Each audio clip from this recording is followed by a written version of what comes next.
There is a chain. It begins in a valley south of Jerusalem, a place where, according to ancient records, children were passed through fire. It stretches across the night sky to a planet visible to the naked eye. It winds into a symbol that flies on a modern national flag today. According to millions of people online, this chain ends in an entity that has existed since before the world began. Parts of this chain are documented history that is not in dispute. The real question is where it breaks, and at what exact moment documented evidence becomes something else entirely. That moment is more specific than anyone has told you. Everything starts with a single line.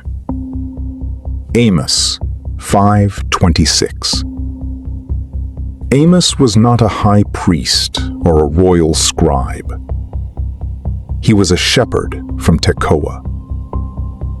And his words are among the most uncomfortable in the Hebrew canon. Not because he attacked Israel's enemies, but because he attacked Israel itself. In this verse, Yahweh speaks through Amos and mentions two names that most modern translations soften or obscure: Sikut and Kiyyun. Scholars identify Kiyyun with the Akkadian word Kayamanu, the Mesopotamian name for the planet Saturn. This is not a modern esoteric interpretation. It is comparative linguistics. The biblical text, 800 years before the Common Era, accuses Israel of carrying an idol associated with Saturn in the desert. The chain is real.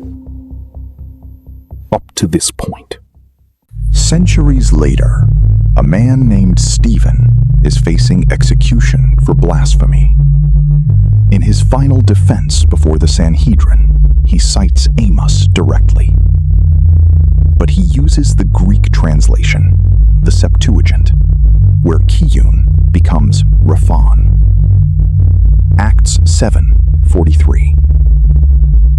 The first Christian martyr died, in part, for pointing to an astral cult inside the Israelite tradition. Now, move west to Carthage. Archaeological excavations found thousands of urns containing the burned remains of infants. The dedicatory inscriptions use the term Malak, the same root as the biblical Moloch. That connection is documented and not seriously disputed in the academic literature. Here is the layer most accounts miss entirely. When Roman writers described these sacrifices, they did not name Moloch. They named Saturn, Saturnus Africanus. Tertullian, writing in the 2nd century of the Common Era, places Saturn explicitly at the center of the Carthaginian rite. To the Roman mind, the god of the burning valley and the god of the ringed planet were the same figure. That connection, Moloch, Carthage, Saturn, is in the historical record. It does not require interpretation. It requires only reading the sources. The chain holds. Until the next link. This is the moment no one marks precisely. Popular accounts, online, in documentaries, in books sold in airport bookstores. Take the 3 documented points and add 3 more. That Saturn is Satan. That the Star of David is the Star of Remphan. that a continuous secret cult has operated this chain for 3,000 years. Each edition deserves examination on its own terms. Saturn and Satan. In ancient Hebrew, Hasatan is a title, not a name. It means the accuser. It designates a functional role in the divine council, a prosecutorial figure, not a cosmic evil. There is no ancient Near Eastern text that equates Saturn with Satan as a theological identity. That equation was constructed in the 19th century by Western occultists, most explicitly by Eliphas Levi, whose influence on modern esoteric traditions is well documented and well dated. It is a modern construction, built on ancient materials. That distinction matters. The Star of David. The hexagram is a universal geometric form. It appears in Roman mosaics, Hindu temples, and medieval Islamic architecture, centuries before its association with Judaism.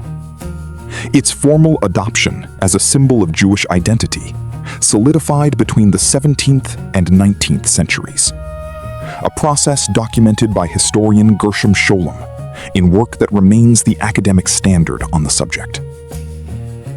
There is no historical evidence connecting this geometric form to Moloch worship or ancient Saturn cult. The connection exists in 19th century occult literature and in content that cites that literature without acknowledging its origin. The continuous secret cult. This claim requires a chain of transmission across 3,000 years, with no documented break, no identified institutional structure, and no primary source evidence. The absence of evidence is not proof of absence, but the burden of proof for a claim of that magnitude has not been met by any source that makes it. The chain exists. That is not the question. It runs from a valley outside Jerusalem to the Carthaginian Tophet to Roman religious interpretation. It is documented at every link up to that point.